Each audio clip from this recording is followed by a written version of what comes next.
Ассаламу алейкум, урматтуу мекендештер. Рекламадан кийин видеону улантасыңар. Азыр кыска нуска реклама. Эгерде кимге арендага машина керек болсо, арендага машина издеп аткан болсо, эконом машина 1400дөн өйдө, комфорт класстагы машиналар 2100дөн өйдө, комфорт плюс класстагы машиналар 2400дөн өйдө. Easy Drive таксопаркына келип машинаны алып бересиңер. Баха деген биздин байкебиз силерге жардам берет. Экранда адреси турат, номерлер турат. Ошол номерлерге чалып, ошол адрес боюнча келип алып бересиңер.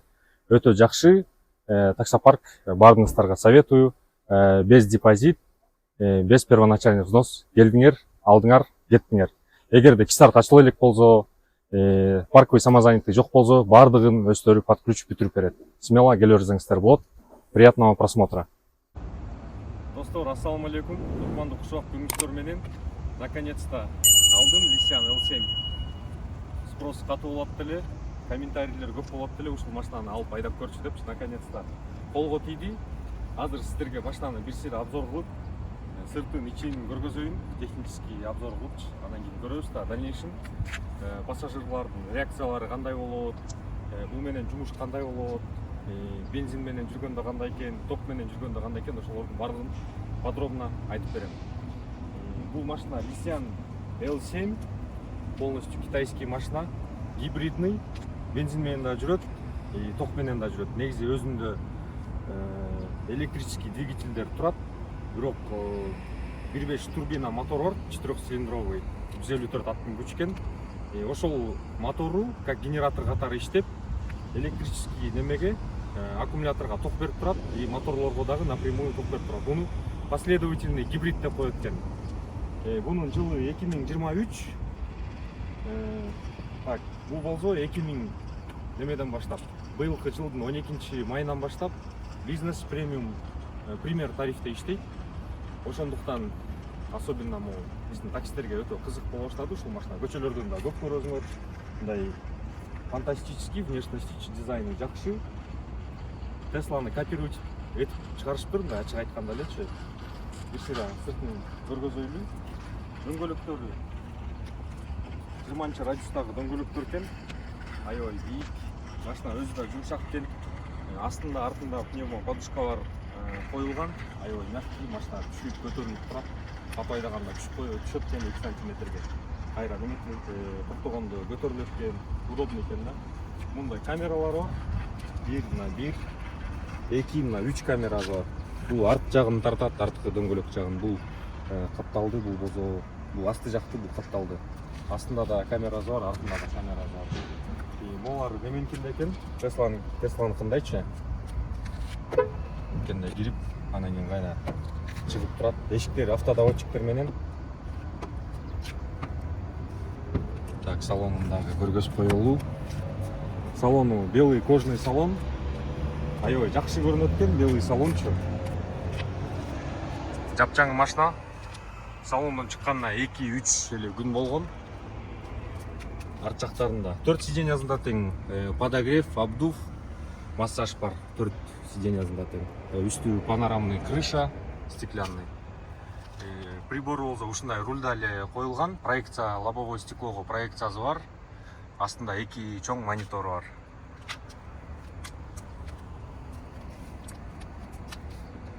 Арткы немесин сиденьяларын көрүп коелу. Арт жагы аябай кенен экен. Мен мисалы бул жерге отургам, как пассажир катарычы. Өзүм за руль отурам да, кенен. Мен боюм 1.80. Кенен отурам да, жатсам деле кенен. Бул жакта еще регулировкасы бар. Арткы сиденьянын регулировкасы. Бул жерде дагы монитор бар. Бул жакта управление климат. Подлокотникти мына көтөрүп койсо болот. Түшүрүп койсо болот.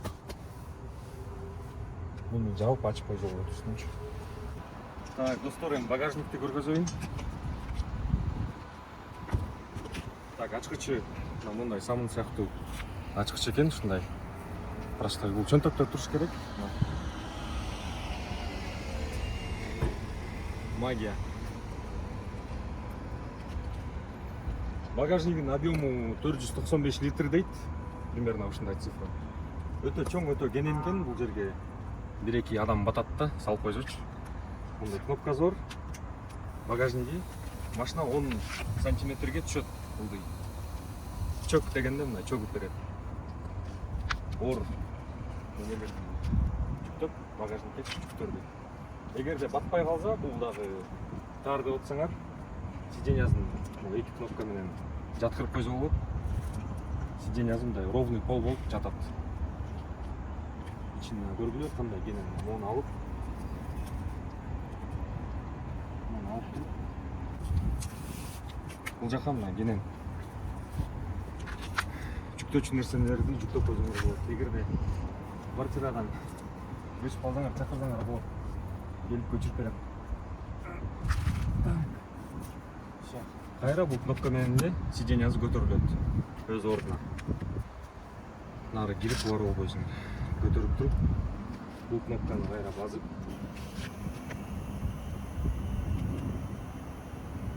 кетип каласыңар. Запаскасы жок экен, бул жерде мен көргөзүп коеюн, эмнеси бар экенин. Бул жерде жилет, запасканын ордуна мындай насос. Бул болсо тройниги бар экен. Мындай тройник тиги жака сайып туруп, неметип коет экен. И зонтик. Бунун астында аварийный неме треугольник и крючок бар. Бунун астында батарейкасы турат. Так, бул тройник эмне үчүн керек? Силерге көргөзүп коеюн, түшүнбөгөндөр болушу мүмкүн. Эки немеси бар. Бензобагыч, бирөө болсо электрический мындай зарядташ үчүн. Быстрый зарядкага бул. Бул болсо медленный зарядкага. Бул тройникти бул жака сайып, бул жерге 220 вольт сайып туруп иш кылырса болот. Мисалы, бензопила, фен, пылесос, мындай шактуу нерселерди сайып иш кылса болот экен. Өзүнүн бензобагы бул жагында, сол жак бетинде. Буга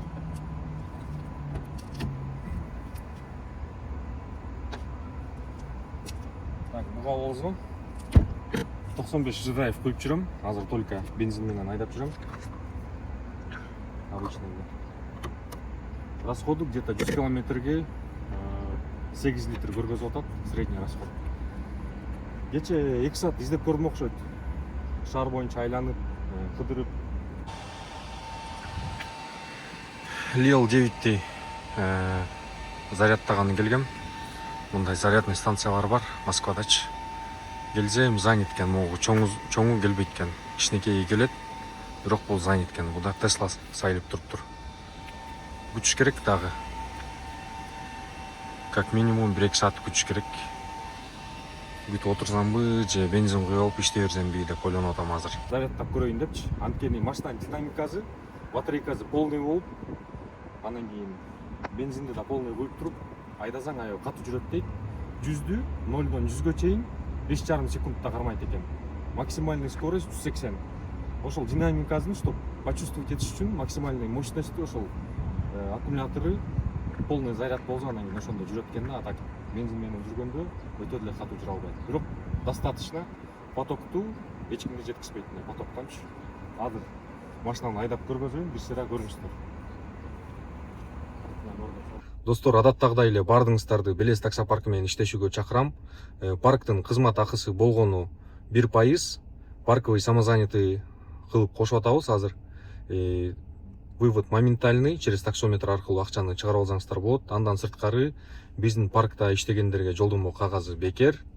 Кисарт, лицензия, страховка, ушул тууралуу кызматтар керек болсо дагы кошумча кайрылуу берсеңиздер болот. Бардыгына жардам беребиз. Урматтуу достор, бардыгыңыздарды күтөбүз. Биз менен иштешүүгө чоң рахмат.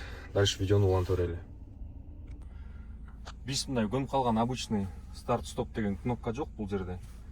Келип туруп эле тормозду басканда машина өзү оталат. Машинаны жылытпай эле сразу айдап кете берсе болот. Бул жерде азыр көрүп атасыңар, общий запас хода 352 км запас ход бар. Көргөзүп турат бул жерденчи. Аккумулятор 20% толгон. Аккумулятордун заряды 27 километрге жетет экен. Бензиндики 325 километрге жетет деп турат. Бунуку немеси селекторы Мерседестикіндей эле драйвка коюп туруп эле сразу айдап баштасак болот. Анда эмесе көрүнүштөр мындай камерасы жакшы экен, обзору 360 немеси бар и 3D обзору дагы бар. Мындай мынтип да көрсө болот. И мындай кылып дөңгөлөктөрдү да көрсө болот, бордюрду уштап чийип албаш үчүн. Аябай удобный экен. Действительно бул как смартфон катар экен. Үнүн мындай чоңойтуп койсо болот, яркостьти кичирейтип азайтып койсо болот. Бардык жагында массаж бул жерден күйөт. И немеси үстүндө панорамалары ушинтип иштейт. Так, анда эмесе кеттик мына. Уже непривычно бул көп адамдар үчүнчү могу немеси. Спидометричи, бирок ушул жерде экен. Динамикасы аябай жакшы, шумкасы дагы жакшы, жүргөнү деле жакшы. Азыр мына. Мында эч кыйналбайт. Нары бери айдаганданчы. Конечно, бул Мерседесте эмес, кичине повороттордон неповоротливыйраак экен, дөңгөлөгү чоң болгон үчүн.